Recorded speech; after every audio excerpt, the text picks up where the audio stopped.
इसलिए बहुत इंपॉर्टेंट था इस इंडस्ट्री के लिए एक नए तरीके से सोचना। मैं दोनों स्कीम्स पे, दोनों पॉइंट्स पे आता हूं। पहला प्रोजेक्ट है जो कि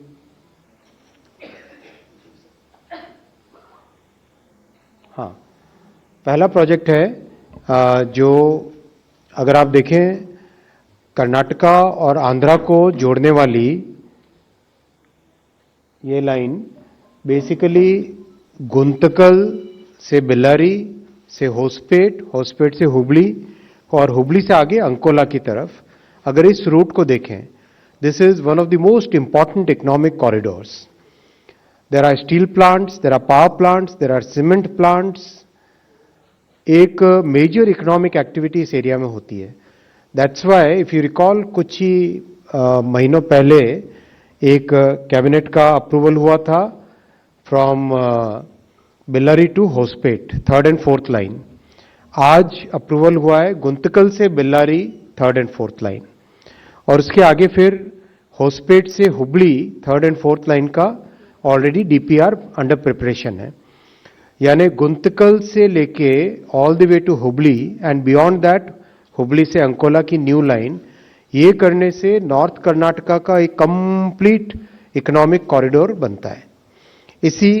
यही इस प्रोजेक्ट की सबसे बड़ी इंपॉर्टेंस है। तो आज ये प्रोजेक्ट अप्रूव हुआ।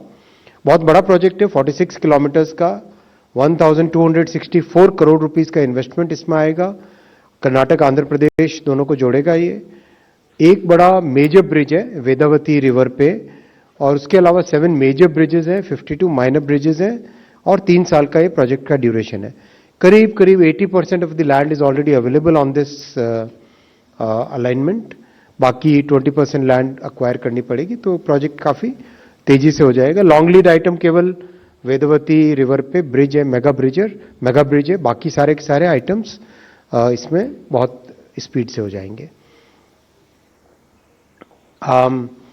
जैसा आप जानते हो, अगर रेलवे से किसी कार्गो को ट्रांसपोर्ट करें तो हाईवे के कंपैरिजन में 89% लेस CO2 एमिशंस होते हैं।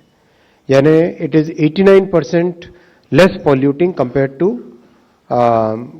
to highway transportation, road transportation. Secondly, cost wise it is significantly lesser compared to road transportation. Cost कम है, पोल्यूशन भी कम है।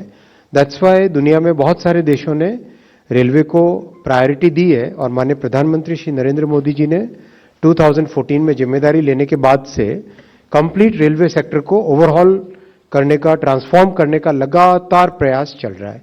जैसा कि आप जानते हैं, रेलवे इज नाउ 99.6% इलेक्ट्रीफाइड, और वर्ल्ड का largest electrified railway network Bharat बन गया है।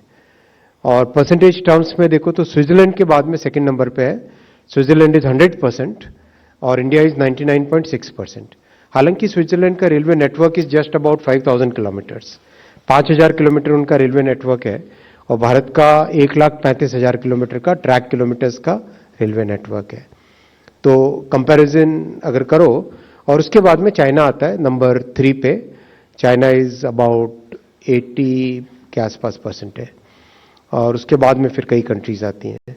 तो overall our countries performance on green transportation has been very good.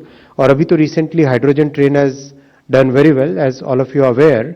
पिछले 17 जुलाई को माननीय प्रधानमंत्री जी ने हाइड्रोजन ट्रेन जींद से इनॉग्रेट की थी। कल या रादर आज सुबह तक इसके 1000 किलोमीटर्स फ्लॉलेस कंप्लीट हो गए। 1000 kilometres of hydrogen train running without any issues. शुरू का पीरियड बहुत इंपॉर्टेंट होता है ट्रेन के कॉमर्शियल रन में, तो we are very vigilant over each and every parameter. We are measuring about some 130 odd parameters continuously हम मेजर कर रहे हैं उसमें। कैसा उसका बिहेवियर है, किस तरह के उसके पैरामीटर्स के वैल्यूज आ रहे हैं, वो सब चीजें मेजर कर रहे हैं।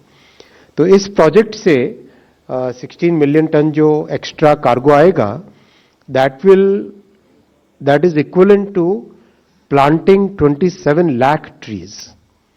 यानी 27 लाख ट्रीज अगर हम लगाते, उससे जितना कार्बन डाइऑक्साइड सिक्वेस्टर होता, कम होता, एटमॉस्फेयर से एब्जॉर्ब होता, उतना इस रेलवे लाइन के बनाने से कार्बन डाइऑक्साइड ट्रांसपोर्टेशन सेक्टर से कम होगा।